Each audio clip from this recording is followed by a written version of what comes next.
honorable Daes, honorable délégué, le Niger, la CEDEAO prend acte officiellement du coup d'État militaire. Le délégué américain va commencer à faire remarquer que la CEDEAO est l'organisation de l'instance socio-régionale de l'Afrique de l'Ouest qui, depuis quelques mois ou quelques temps, est en train de connaître des difficultés compte tenu des coups d'État répétitifs dans la zone. Le dernier en date est celui du Niger le 26 juillet 2023 que les dirigeants de la CEDEAO n'ont pas admis et l'ont toujours qualifié de tentative de coup d'État,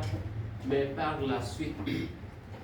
des sanctions également ont été prises contre le Niger et cette organisation a pris pour décision dans le feu de l'action la décision d'attaquer le Niger, de libérer le président Bazoum, le restaurer dans son pouvoir. Mais on constate que depuis quelque temps,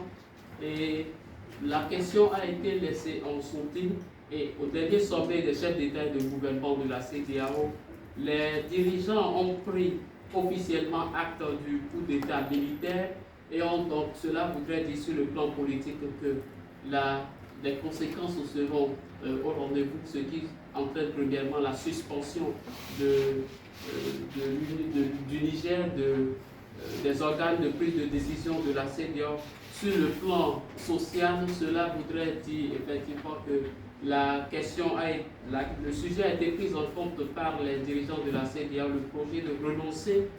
à une attaque de la CEDEAO. Sur le plan économique, on pourrait dire que c'est déjà quelques avancées, dans le sens que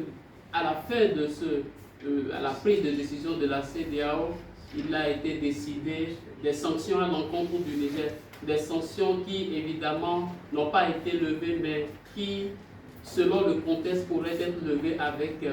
le changement de situation. Merci, honorable Daes.